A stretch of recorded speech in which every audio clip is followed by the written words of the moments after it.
माना जा रहा था कि 27 साल की सत्ता विरोधी लहर बीजेपी पर भारी पड़ेगी, लेकिन एक बार फिर ब्रांड मोदी का जादू चल गया और बीजेपी ने गुजरात में प्रचंड जीत दर्ज की।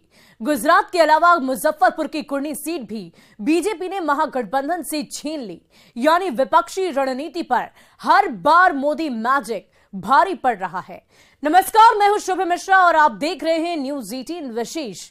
जितनी ढूंढोगी काट उतनी खाओगे मात।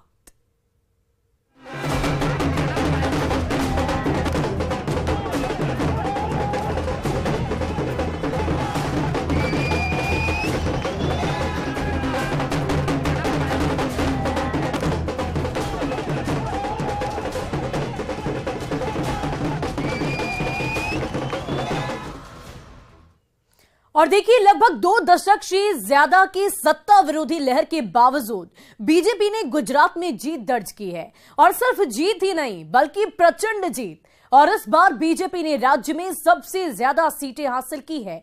हैरानी की बात है कि 27 साल के शासन की सत्ता विरोधी लहर का विपक्ष को कोई फायदा नहीं मिला और विपक्ष बीजेपी के सामने बिखर गया।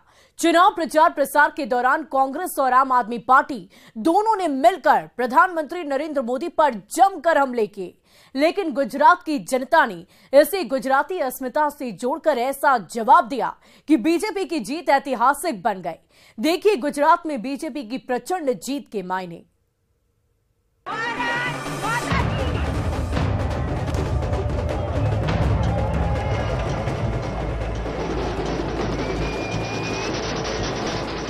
गुजरात विधानसभा चुनाव में बीजेपी ने बड़ा करिश्मा कर दिया है।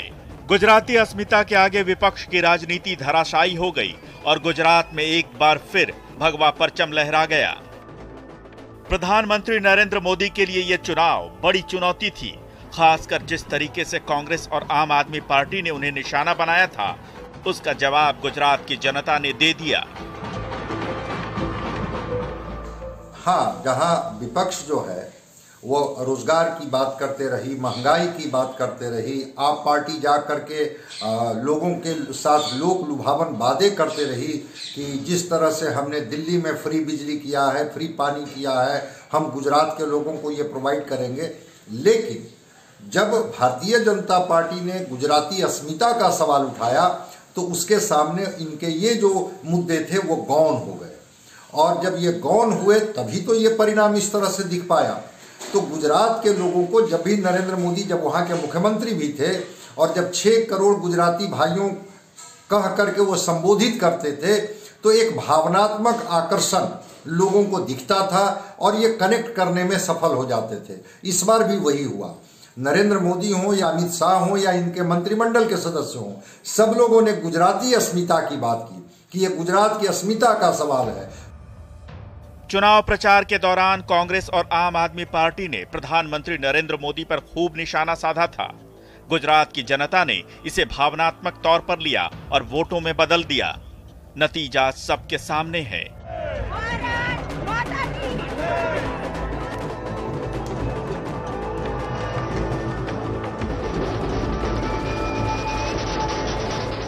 गुजरात की जनता ने विपक्ष की राजनीति को गुजराती अस्मिता से जोड़कर ऐसा जवाब दिया कि बीजेपी की ये जीत ऐतिहासिक बन गई और पार्टी ने अब तक की सबसे बड़ी जीत दर्ज की।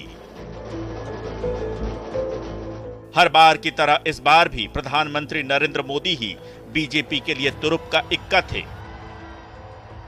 सत्तारूढ़ दल ने सत्ता विरोधी लहर के मुकाबले के लिए ब्रांड मोदी पर भरोसा किया था। चुनाव के नतीजों ने इसे साबित भी कर दिया कि मोदी फैक्टर की काट नहीं ढूंढ पाया विपक्ष। जिस तरह से लोगों के मन मस्तिष्क पर नरेंद्र मोदी छाए हुए हैं गुजरात में, शायद विपक्ष उसका काट नहीं खोज पाया। इतना उम्मीद तो बीजेपी भी नहीं कर पाई थी कि इस तरह की मेजॉरिटी हमें मिलेगी, इस तरह से जनता हमें समर्थन देगी या जनता हम पर भरोसा करेगी या विश्वास देगी।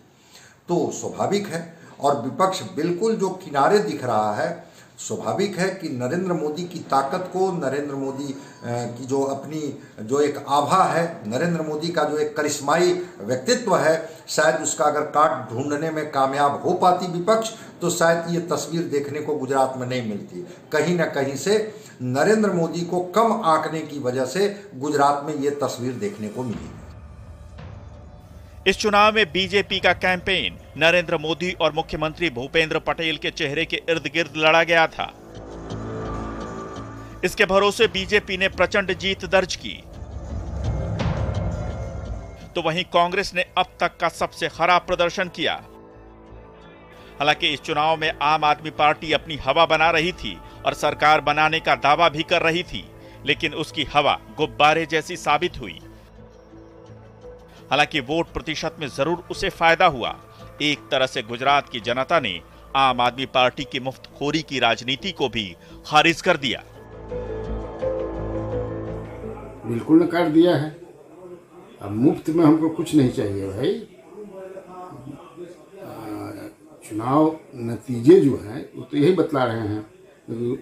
केजरीवाल जो वहाँ गए थे तो वो बता रहे थे कि कैसे जो है हम प्रॉफिट का बजट देते हैं, इतना कुछ देने के बावजूद भी, लेकिन जनता ने कहा कि नहीं। असल में गुजरात दूसरे तरह का है, और जो नरेंद्र मोदी ने वहाँ काम किया है, प्रधानमंत्री ने जो काम किया है, और जो वही ना भाई गुजरात मॉडल चला पूरे देश भर में। गुजरात मॉडल जिस पर सवार होकर के प्रधानमंत्री नरेंद्र मोदी 14 में पूरा लैंडस्लाइड विक्ट्री भी हुआ था बीजेपी का।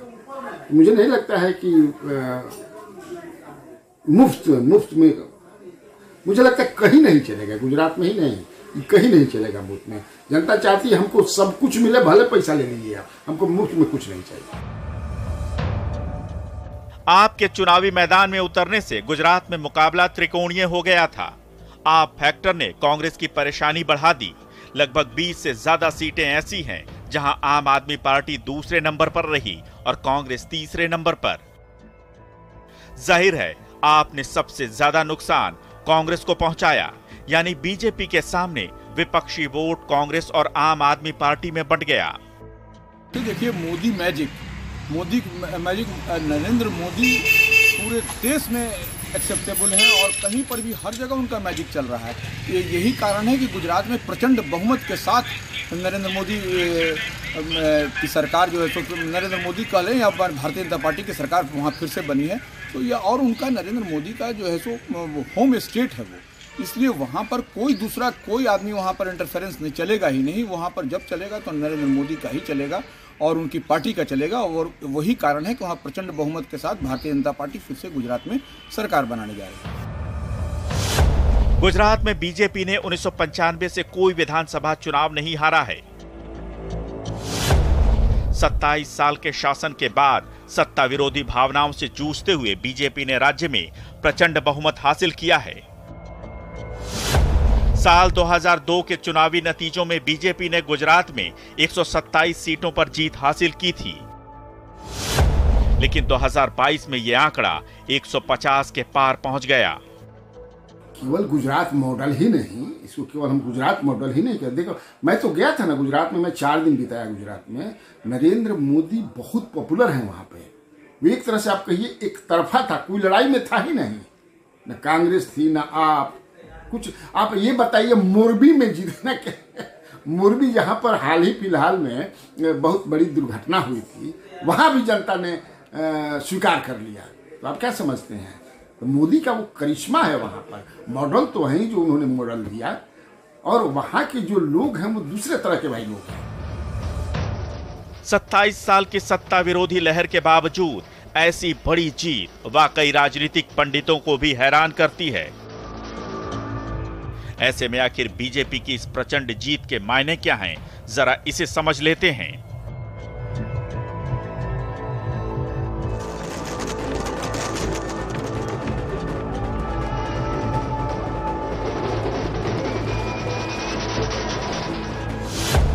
गुजराती अस्मिता के आगे विपक्ष की राजनीति फेल। ब्रांड मोदी अभी भी जीत का सबसे बड़ा फैक्टर। मोदी फैक्टर की काट नहीं ढूंढ पाया विपक्ष। गुजरात मॉडल पर राज्य की जनता ने फिर मुहर लगाई। बीजेपी के सामने आप और कांग्रेस में बंट गया विपक्ष। आपकी मुफ्तखोरी की राजनीति को जनता ने नकार दिया। बिल्कुल आपने सही कहा। आप चाहें ना चाहें, आज की तिथि में मोदी राजनीतिक क्षेत्र में एकमात्र व्यक्ति हैं जो चुनाव जीत सकते हैं, जिता सकते हैं। और यह गुजरात का जो अभी चुनाव का परिणाम आया है उसको एक बार फिर साबित करता है। मैं यह भी कहना चाहूंगा कि दिल्ली में भी जो स्थिति थी बीजेपी की आपकी तुलना में, उसमें 104 जो एमसीडी में लाया है, वह भी अगर मोदी फैक्टर नहीं रहता तो बीजेपी को दिक्कत होती।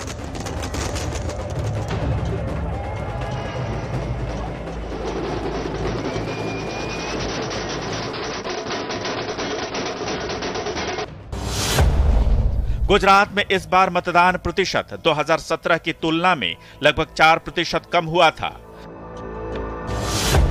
राज्य में 2017 में 68.39% के मुकाबले इस बार सिर्फ 64.33% ही मतदान हुआ।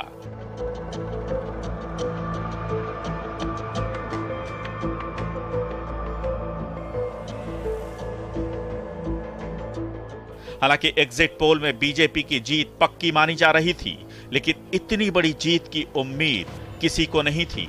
ऐसे में से नरेंद्र मोदी का करिश्मा और गुजराती अस्मिता की जीत कहना बेमानी नहीं होगा। Bureau report, news 18।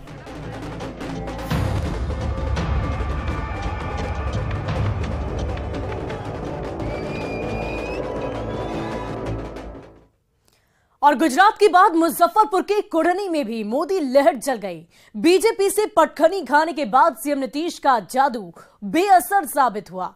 इस हार से नीतीश कुमार के विपक्षी एकता के सपने को एक बड़ा झटका लगा है। और यही नहीं, कुढ़नी की जनता ने यह भी साबित कर दिया है कि भ्रष्टाचार को श्रेय देने वाली पार्टी को वो बर्दाश्त नहीं करेगी।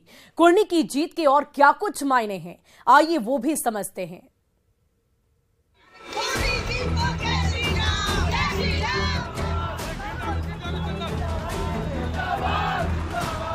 कुढ़नी की हाई प्रोफाइल सीट पर जनता का जनादेश आ चुका है। बीजेपी ने इस सीट पर बाजी मार ली है और महागठबंधन के हाथ मायूसी लगी है। जेडीयू ने कुढ़नी सीट से मनोज कुशवाहा तो बीजेपी ने केदार गुप्ता पर दांव लगाया था। ये दोनों उम्मीदवार पूर्व विधायक रह चुके हैं। बीजेपी और जेडीयू में कांटे की टक्कर ऐसी थी कि आखिरी राउंड तक धड़कनें बढ़ी रहीं। आखिरकार बाजी बीजेपी के केदार गुप्ता के हाथ लगी और ट्रेंड मोदी नीतीश कुमार पर भारी पड़े। लेकिन वो आज अभिमान सब खत्म हो गया। बिहार की जनता ने महागठबंधन की सरकार को और नीतीश कुमार जी को नकार दिया और ये जीते। मॉर्निंग सोज दी डे होता है। ये जीत बताता है कि 2024 का चुनाव जो होगा वो एनडीए गठबंधन के पक्ष में, हम बिहार में 40 के 40 सीट हम जीतेंगे एनडीए गठबंधन में और महागठबंधन का खाता भी नहीं खोल। 24 में हम जीतेंगे तो 25 तो जीतना ही है। हम तो शुरू से कहते हैं कि 24 में कोई वैकेंसी नहीं है प्रधानमंत्री पद का। परम आदरणीय नरेंद्र मोदी जी के सामने कोई भी ऐसा नेता नहीं है जो उनके सामने टिक सके। तो इसलिए पूरे देश में एक माहौल है, एनडीए के पक्ष में माहौल है। राजनीतिक जानकार ये मानते हैं कि बिहार की राजनीति में अब भी नीतीश कुमार एक्स फैक्टर नहीं रह गए। उनकी साख कमजोर हुई है। ऐसा इसलिए क्योंकि बीजेपी से अलग होकर आरजेडी के साथ सरकार बनाने के बाद ये पहला चुनाव था। कुढ़नी की सीट पहले आरजेडी के पास थी, लेकिन आरजेडी ने महागठबंधन का धर्म निभाते हुए सीट जेडीयू को दे दी। ऐसे में कुढ़नी में नीतीश कुमार की साख दांव पर लगी थी। उन्होंने कुढ़नी में अपना पूरा जोर लगा दिया। उप मुख्यमंत्री तेजस्वी यादव ने भी अपना पूरा जोर लगाया। तेजस्वी खुद 2 बार कुढ़नी में चुनाव प्रचार करने पहुंचे, लेकिन कुढ़नी का किला बचा नहीं सके। यानी नीतीश और तेजस्वी की राजनीति को जनता ने नकार दिया। यहां तक कि लालू प्रसाद की बीमारी का इमोशनल कार्ड भी कुढ़नी की जनता के सामने नहीं चला। कुढ़नी के उपचुनाव में भारतीय जनता पार्टी ने अंततः जीत हासिल कर ली। इसके पहले हम गोपालगंज भी जीते थे और इस चुनाव के अंदर महागठबंधन ने पूरी ताकत लगा दी थी। लालू जी के नाम का भी उपयोग किया गया। उनकी किडनी ट्रांसप्लांट को भी मुद्दा बनाकर और इमोशनल कार्ड खेला गया। मुख्यमंत्री जी ने कई सभाएं की। मुख्यमंत्री के लिए प्रतिष्ठा का प्रश्न था। उसके बावजूद मुख्यमंत्री चुनाव हार गए, जबकि करोड़ों रुपया अंतिम रात में खर्च किया गया। मुख्यमंत्री जी, जिस तरह से आपने 2014 में लोकसभा चुनाव के बाद जब 2 सीट आपको आई थी आपने इस्तीफा दे दिया था, इस चुनाव में करारी हार के बाद आपको इस्तीफा दे देना चाहिए। इस सीट से आरजेडी के अनिल सहनी विधायक थे, लेकिन भ्रष्टाचार के मामले में दोषी ठहराए जाने के बाद उनकी विधायकी चली गई। इस कारण भी यह सीट महागठबंधन के लिए जरूरी थी, लेकिन कोढ़नी की जनता के जनादेश ने साबित कर दिया कि भ्रष्टाचार को शह देने वाली पार्टी को बर्दाश्त नहीं करेगी। ऐसे में जानना जरूरी है कि आखिर कोढ़नी क्या कहती है। भ्रष्टाचार के सामने कोई कार्ड नहीं चलेगा। नीतीश कुमार की साख कमजोर हुई। विपक्षी एकता का नीतीश का सपना चकनाचूर हुआ। नहीं चला लालू की बीमारी का इमोशनल कार्ड। सबसे पहले तो वहां की जनता को बधाई। उन्होंने जो फैसला दिया उसको हम स्वीकार करते हैं और हम लोगों की समीक्षा करने की जरूरत है। समीक्षा करने के बाद इस निश्चित निर्णय पर आएंगे, क्योंकि जो हम लोग जो घूम रहे थे उसमें वोट और लोगों के जो दिलो दिमाग थी वो हमारे पक्ष में था और सब लोगों में उल्लास था, लोगों में ज्वाला जग रही थी बीजेपी के खिलाफ। इसके बावजूद उनकी जीत हुई है। हम लोकतंत्र में जीत को स्वागत करते हैं, लेकिन हार की हम समीक्षा भी करेंगे और हम लोग बैठ करके पूरी समीक्षा करेंगे, हर एक बूथ वाई, हर एक गाँव वाई, और उसके बाद हम लोग नए निर्णय लेंगे और आगे कैसे धारदार ढंग से हम इसको जीत को सुनिश्चित में ले जाए। नीतीश कुमार का सपना था कि वो विपक्षी एकता को मजबूत करें और 2024 में पीएम मोदी के सामने चुनौती पेश करें, लेकिन इस हार से उनका ये सपना चकनाचूर हो गया और बीजेपी को मनोवैज्ञानिक बढ़त मिल गई। जेडीयू के सामने सीट बचाने की चुनौती थी, लेकिन कोढ़नी में 7 दलों के महागठबंधन पर बीजेपी भारी पड़ी और उनके सामने महागठबंधन बिखर गया। जेडीयू के राष्ट्रीय अध्यक्ष ललन सिंह ने कोढ़नी उपचुनाव को 2024 का सेमीफाइनल बताया था। ऐसे में 2024 से पहले बीजेपी के लिए जीत बूस्टर डोज की तरह है। न्यूज़ 18 के लिए पटना से रवि एस नारायण की रिपोर्ट।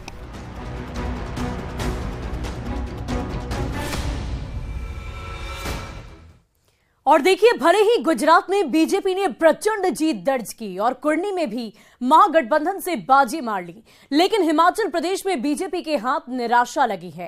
कांग्रेस ने 5 साल बाद यहां प्रचंड बहुमत के साथ सत्ता में वापसी की है। कांग्रेस की Minto Endo Reason Sale is back. इससे बड़ा cell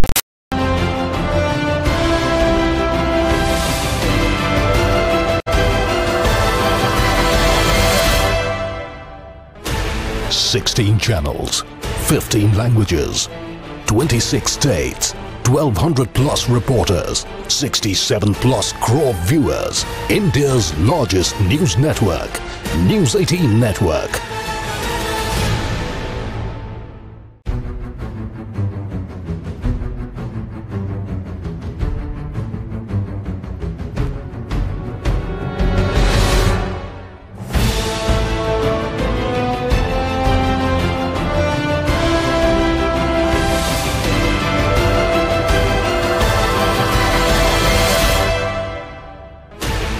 $16 channels, 15 languages, 26 states, 1,200 plus reporters, 67 plus crore viewers. India's largest news network, News 18 Network.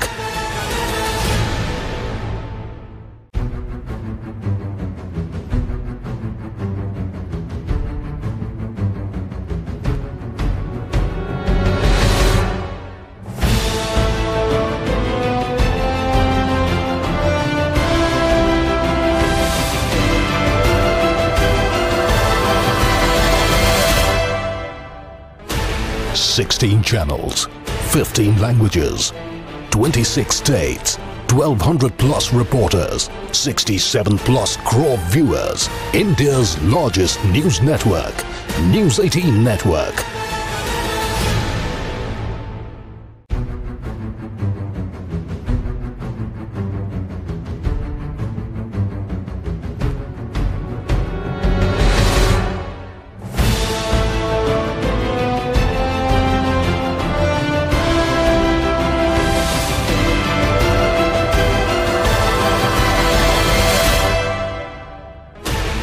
16 channels, 15 languages, 26 states, 1200 plus reporters, 67 plus crore viewers. India's largest news network, News 18 Network.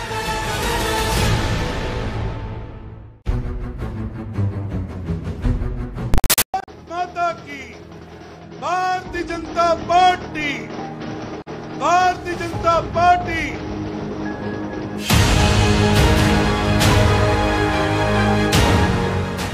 कोढ़नी विधानसभा की एक seat का result महागठबंधन के नेताओं के लिए मुसीबत लेकर आया है।